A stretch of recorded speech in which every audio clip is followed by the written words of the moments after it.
Muito bem, 7 horas e 31 minutos, também britanicamente, cumprindo aqui, como falei, 1 minuto só, que era para ajustar aqui a conexão e essa coisa toda. Já voltamos ao vivo com o Folha no Ar, primeira edição, que tem o oferecimento dos laboratórios Plínio Bacelar, Proteus Serviços de Saúde e Medicina Ocupacional com a qualidade certificada ISO 9001-2015 e Unimed Campos. Cuidar de você, esse é o plano.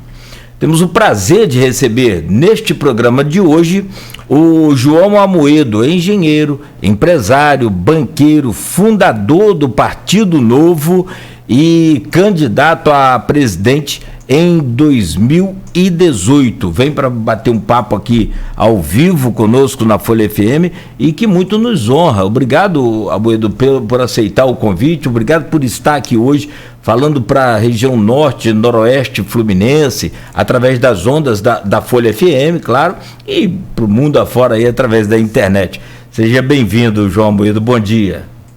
Bom dia, Cláudio, obrigado aí, é um prazer estar com você, obrigado, Arnaldo, obrigado, Aloysio. Bom dia a todos aí que estão conosco e é um prazer estar aí pelo convite aí da Folha no Ar com vocês. Muito obrigado. Aloysio, vou pedir a você para que abra então essa entrevista com o Amoedo, por gentileza. Bom dia, João Amoedo. Obrigado pela presença. Nós estabelecemos aí, eu mandei para o senhor, para o seu assessor ontem, já 3 pautas centrais, uma por bloco. E eu começo por economia, né? O senhor é um homem do mercado, como empresário, como banqueiro, liberal, né? Vou começar por economia, que hoje, sem sombra de dúvida, é o principal problema do país, né? A gente tem aí, Amoedo, a inflação voltando em patamares, na casa já dos 10% ao ano, em patamares que a gente não via desde a implantação do Plano Real em 1994. Aumento da taxa de juros, aumento escorchante da cesta básica, dos combustíveis, gasolina a R$7, diesel a R$5, no norte chegando a 6, aumento do diesel aí programado, crise hídrica, também a gente não via desde o governo Fernando Henrique, promessa de apagão, 14,4 milhões de desempregados, outros 5,9 milhões de desalentados, são aqueles que já desistiram de procurar emprego, outros 35,6 milhões de outros brasileiros na informalidade, 19 milhões de brasileiros na extrema pobreza, catando osso de boi e carcaça de frango para ter o que comer, sendo obrigado a ter que usar lenha para cozinhar, prejuízo nas lavouras de milho, café, cana, hortaliça, frutas, pecuária de leite, fuga dos investidores internacionais, a maior retração da produção industrial desde julho de 2015, e queda do PIB no segundo semestre, erodindo qualquer tomada de crescimento a curto prazo. Como é que o senhor analisa esse quadro e como é que a gente chegou a ele? Bom dia. Bom dia. Realmente, Aloysio, o quadro é muito ruim. E o reflexo disso, né, que na minha avaliação é a pior coisa, é nós termos aí 19 milhões de brasileiros passando fome e 110 milhões de brasileiros numa insegurança alimentar, quer dizer, não sabe se terão um prato de comida no dia seguinte. E esse cenário de inflação, você bem comentou, quer dizer, esse mês de agosto, no último agosto, a gente teve aí o IPCA, que foi o mais alto, o IPCA 15 foi o mais alto desde o Plano Real, né? Então, é um quadro dramático e, infelizmente, o que eu entendo que está por trás disso, que é a falta de ação do governo. Aí vamos falar um pouquinho do que deveria ser essa ação, né? E o resultado disso é que o Brasil, apesar de crescer, provavelmente irá crescer alguma coisa como 5% esse ano, tem um efeito estatístico nesse número que é cerca de 3,5%, 3,7%. Então, o crescimento vai ser um pouquinho superior a 1%. E as previsões para 2022, que começaram lá na faixa de 2%, por bancos, instituições financeiras, hoje já estão na casa de 0,5%. Então, é um cenário muito ruim para 2022, que certamente também terá impacto aí no quadro eleitoral, né? Bom, o Brasil já vem há muito tempo, alguns anos já, com um quadro onde ele gasta mais do que arrecada, né? Então, nós temos um déficit aí nas contas públicas, mesmo antes de fazer o pagamento de juros. Isso faz com que o governo acabe demandando capital, acabe demandando investimentos para pagar suas contas, quer dizer, ele demanda dinheiro do poupador, esse dinheiro que poderia estar indo para a geração de emprego, para iniciativa privada, boa parte vai financiar a dívida pública. E, além disso, você tem também um nível de insegurança muito grande no quadro político brasileiro, muitas incertezas, até mesmo em relação ao processo eleitoral conduzido pelo presidente da República. Então, o que sempre se disse no Brasil? Que nós teríamos que fazer reformas estruturais. Teríamos que fazer a reforma da Previdência, dado que no Brasil, só para lembrar, a gente gasta mais de 50% do gasto do Estado com pagamento de aposentadorias, isso foi feito, só que todo o gasto, toda a economia que foi prevista aí para os próximos 10 anos foi gasto aí praticamente durante a pandemia. Nós precisaríamos fazer uma reforma tributária, porque o Brasil é um país que tem não só uma carga elevada de tributos, como ela é muito complexa. Então, você, para calcular os seus impostos, gasta muito tempo, isso traz uma série de inseguranças e depois passivos fiscais. O Brasil é um país que tem muitos privilégios, especialmente na classe política e em certo nível de servidores públicos. Isso também precisaria ser feito com a reforma administrativa, que trouxesse eficiente a máquina, porque isso não foi feito. A reforma tributária não aconteceu. O Brasil não conseguiu equilibrar suas contas. Havia uma promessa também de que nós vendêssemos estatais, porque o governo deveria estar atuando naquilo que é essencial para o brasileiro, que é saúde, segurança e educação, e não administrando postos de gasolina, administrando extração de petróleo, instituições financeiras. Isso também não aconteceu. E nós temos ainda no Brasil quase 350 bilhões de reais que são benefícios fiscais, dados para determinados setores, dados para determinados grupos, que é dinheiro que sai do bolso do pagador de impostos, né? Para privilegiar setores que conseguem justamente colocar seus interesses aí à frente dos interesses da grande maioria. Então, tudo isso precisaria ser revisto, mas, apesar do discurso do ministro Paulo Guedes e de promessas de campanha do presidente Bolsonaro, isso não aconteceu na prática. E, claro, com todo o quadro da pandemia, nós estamos ficando para trás e estamos hoje num cenário que é o que se diz, né? Estagflação.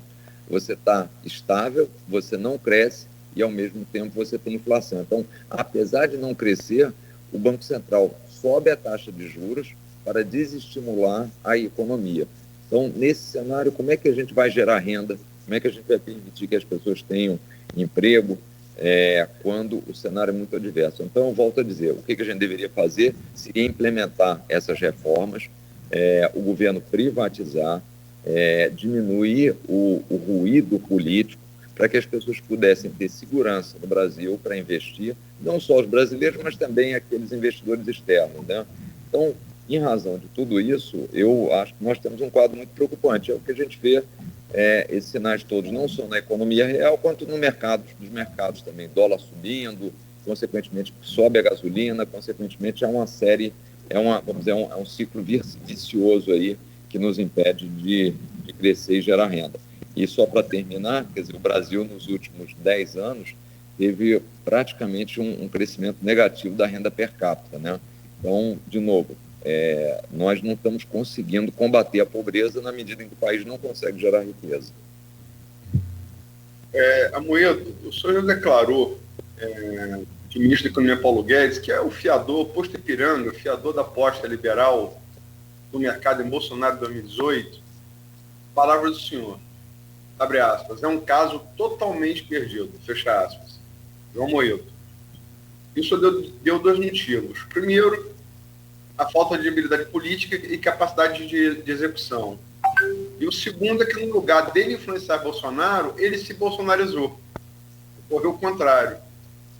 O senhor ainda tem alguma esperança que o posto Ipiranga possa se achar?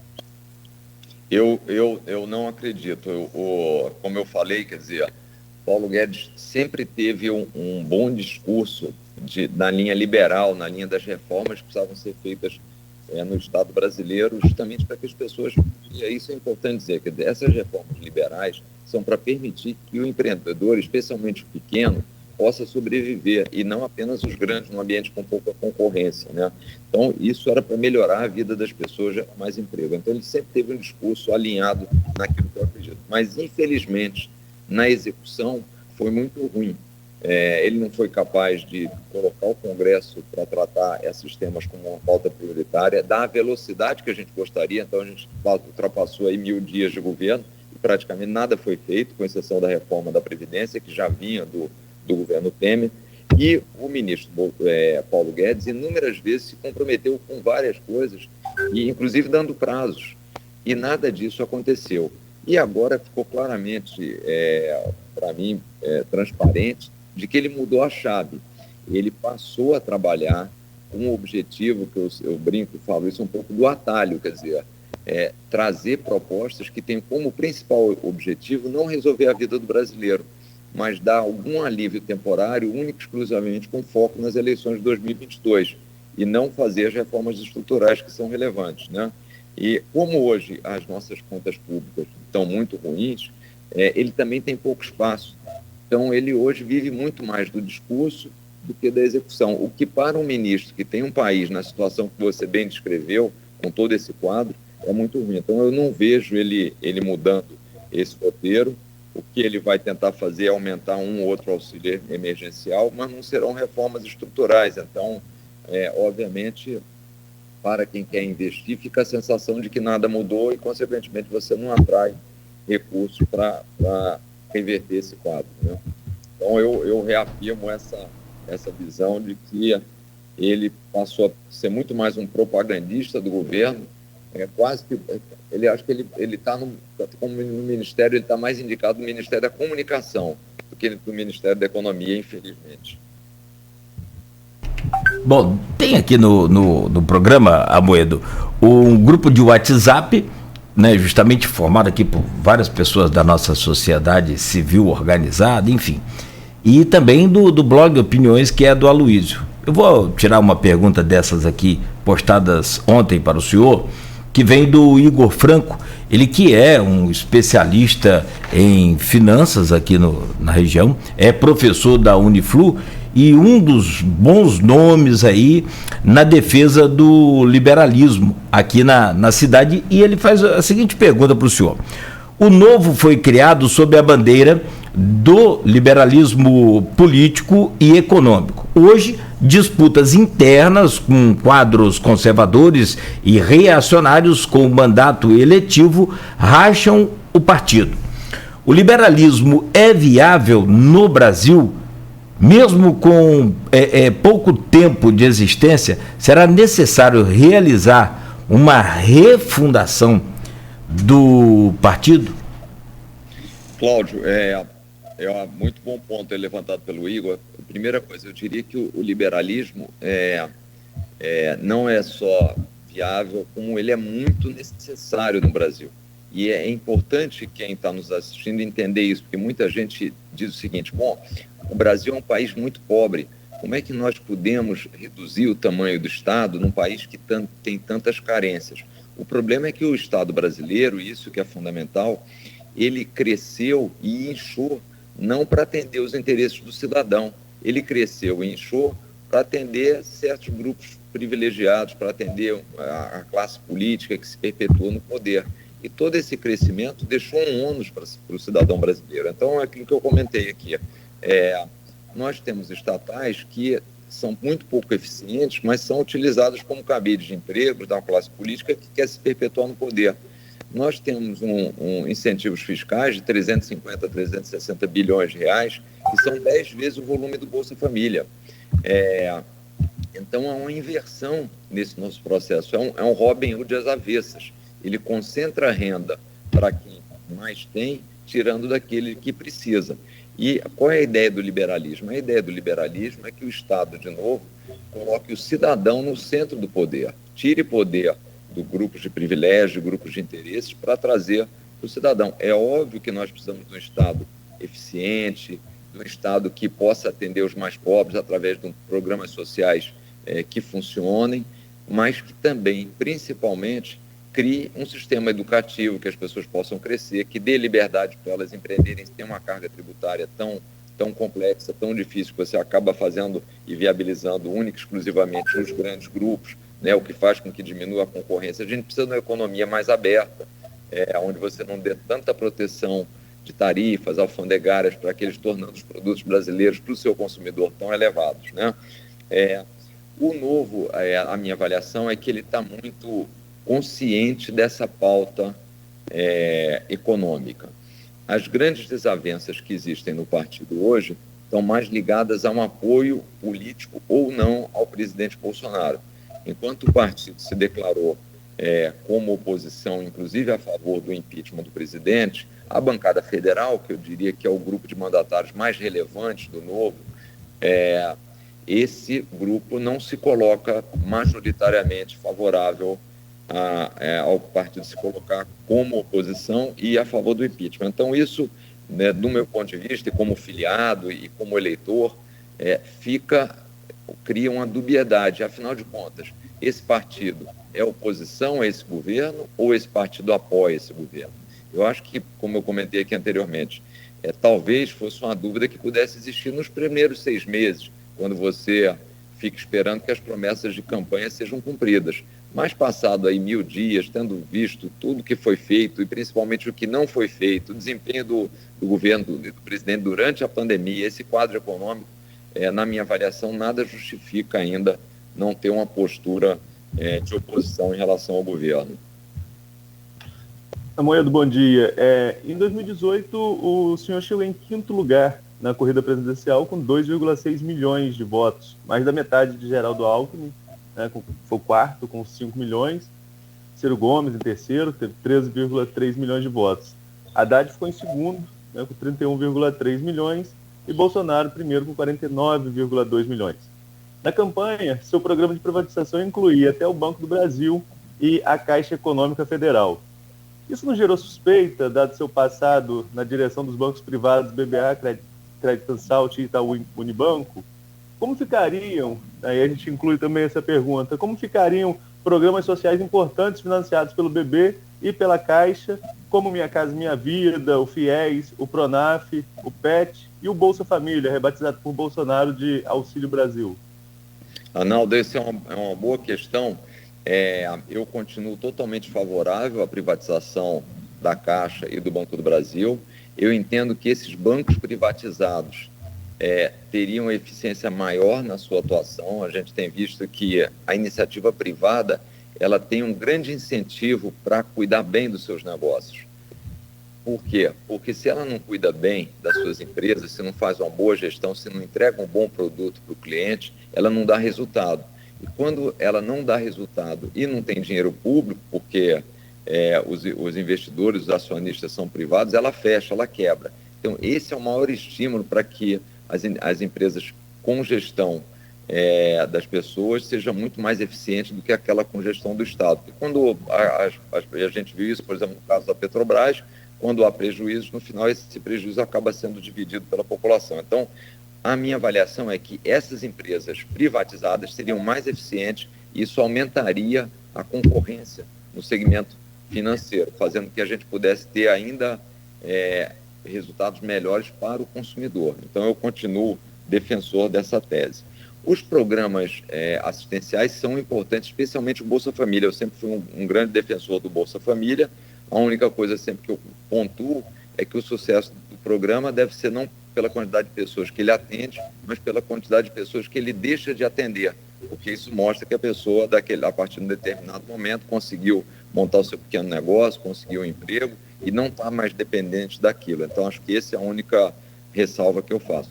E esses programas que são conduzidos pelo Banco do Brasil, pela Caixa, eles recebem dinheiro do governo. Por exemplo, o próprio auxílio emergencial, que foi único e exclusivamente distribuído pela Caixa, a verba veio do governo.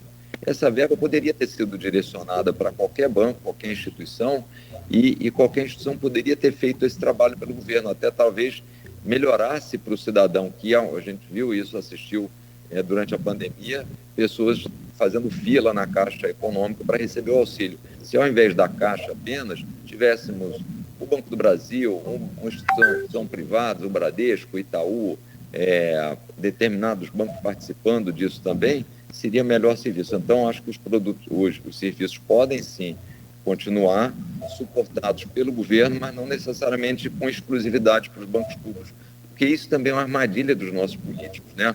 Ao colocar o dinheiro, por exemplo, pela Caixa, parece que aquilo é algo que está sendo feito pelo presidente da República, quando, na verdade, aquilo é uma ação do Estado, né? Não cabe a um governante apenas, que é o caso também, na mesma linha do Bolsa Família, né? Então, eu acho que dá, sim, fazer a privatização e manter os programas de forma até talvez mais eficiente.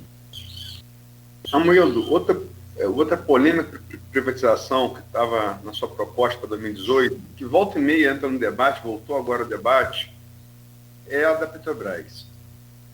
E esse é um assunto, a gente, que é um veículo de comunicação regional, sediado em Campos, né, norte fluminense, interior do estado do Rio de Janeiro. E esse assunto interessa diretamente a Campos, norte fluminense, estado do Rio, que são todos ou quase todos os municípios aqui da região petrorrentistas. As maiores empresas de petróleo do mundo são estatais. Entre elas, vou citar algumas. A Saudi Aramco, da Arábia Saudita, a NIOC do Irã, a KPC do Kuwait, a ADNOC de Abu Dhabi, a PDVSA da Venezuela, a Petronas da Malásia, a NNPC da Nigéria, a Sonangol de Angola, a Pemex do México, a Gazprom da Rússia, a CNPC da China e a State Oil da Noruega, além da Petrobras, é claro. Por que a gente deveria caminhar na direção oposta? Até a Noruega está errada, e por quê? Vamos lá, Luiz. Primeiro é interessante, e eu acho que esse ponto que essas menções até ajudam muito a mostrar a importância da privatização. Várias das empresas dos países que você citou são países do Estado árabe, né? Países claramente com viés estatal, como a China. E interessante que nessa lista, vamos deixar a Noruega de lado, a gente já volta a ela, que talvez seja o único ponto fora da curva aí, mas quando a gente fala, nós não tivemos nenhuma empresa da Alemanha, nenhuma empresa dos Estados Unidos, nenhuma empresa da Austrália, né? Onde justamente a qualidade de vida do cidadão é muito melhor do que desses países citados por você, né? Isso é muito interessante, quer dizer, a renda per capita dos países que não têm empresas estatais é muito maior, a qualidade de vida é muito melhor. Por quê? Porque com a concorrência você tem preços melhores. Por que os Estados Unidos não tem nenhuma empresa estatal? Por que a Inglaterra não tem nenhuma empresa estatal de combustível? Por que, de novo, a Alemanha não tem nenhuma empresa estatal? Porque não cabe ao Estado fazer esse trabalho de prospecção. Ele pode ser feito pela iniciativa privada e, preferencialmente, sem que haja monopólio. Hoje, mais de 90% do refino de petróleo no Brasil é feito único, exclusivamente pela Petrobras. Então, você tem um monopólio na atuação, né? E o ideal é que você tenha para o consumidor, para que ele tenha, de novo, como eu falei, preços mais competitivos, serviços melhores, é a concorrência, né? A Noruega é um estado bem menor, é um país bem menor, tinha uma tradição já de uma economia diferente da nossa, mas assim, quando a gente vai para esses outros países maiores, e acho que um exemplo citado por você também, que é a Venezuela, que é um país rico em petróleo e que tem um caos na sua economia. Então, assim, fica claro que esses países que foram por esse caminho, basicamente porque têm uma visão de concentração no Estado, de concentração de poder e não de melhoria de vida da população, né? Que eu acho que a contrapartida são esses outros que não têm justamente empresas estatais e o cidadão vive muito melhor e tem uma perspectiva e rendas muito maiores, né? Amoedo, a gente aqui na região até estava abrindo um programa com relação a isso. Nós tivemos ontem a inauguração oficial, que já estava em operação, da GNA, Gás Natural Açul, né, que vem em um momento de crise energética que o país passa, acredito que o Aloysio citou lá na primeira pergunta, vai gerar energia aí para 6 milhões de residências. O Porto, além da GNA, o Porto é uma referência econômica aqui para a região. Inclusive, com a GNA vai dobrar a produção, vai ter uma nova termoelétrica construída e vai se tornar o maior hub de gás do Brasil e da América Latina. Bem, o Porto é uma referência econômica nesse setor de óleo e gás que a Luiz acabou de citar também. O Rio de Janeiro vive muito dependente desse setor de óleo e gás. Qual a sua avaliação como empresário de um empreendimento desse como o Porto do Açu para o norte fluminense, para a economia do Rio de Janeiro e do país, visto que até o ministro de Minas e Energia estava aqui ontem e enalteceu esse empreendimento aqui na região? Olha, eu acho que é importante o investimento, sem dúvida. O Rio é um polo no setor de gás e óleo, então é fundamental a gente poder usar isso como uma vantagem competitiva para nós crescermos, mas eu acho que quando isso vem junto com a iniciativa privada, você tem algo muito mais sustentável e mais eficiente. Eu acho que é uma melhor alocação dos recursos. Então, se puder sempre nesses casos ser feita parcerias público-privadas, no meu conceito, sai um processo mais interessante, com maior capacidade de crescimento, né? Mas, sem dúvida, o Rio tem esse destaque e tem que aproveitar essa sua vantagem competitiva nesse segmento. Amoedo, deixa a gente fazer um rápido intervalo aqui, são 7h58, agora a gente quer aproveitar ao máximo aqui a sua presença, é claro, para que a gente possa, né, trocar essas ideias e falar sobre esse Brasil que a gente tanto sonha e espera, né, que seja para ontem. Então, Nogueira, se me permite fazer só uma pergunta para fechar o bloco? Pode ser, claro, pois não? Amoedo, a gente fez aqui, Campos está... Desde a queda do petróleo em 2014, Campos abriu uma crise sem precedentes na história do município, desde que passou a ser petrorrentista. E essa crise veio piorando. Nós tivemos, desde que a participação especial, ela começou a entrar, participação especial na exploração do petróleo, começou a entrar aqui em Campos no ano 2000, e foi sempre a principal fonte de arrecadação de Campos. Nós tivemos, que é trimestral, tivemos 2 PEs zeradas ano passado. Houve uma recuperação, né, esse ano. Isso depende de fatores internacionais, preço do dólar, preço do barril de petróleo que é fixado no dólar. Mas a gente chegou a fazer, até para servir como parâmetro para a eleição a prefeito no ano passado, 11 painéis, ouvindo 34 representantes da sociedade civil organizada aqui de Campos, os mais variados setores, da academia, empresários, sindicalistas, gestores universitários, juristas, especialistas em economia, em finanças, sociologia, ciência política, enfim. Muitas opiniões divergentes, né? São 34 pessoas de formações diferentes, 11 painéis foram de julho e setembro, mas 3 soluções foram consensuais aqui para Campos. A retomada da vocação centenária agropecuária de Campos, que foi abandonada nesse período dos anos 90 em diante por conta dos royalties e IPEs.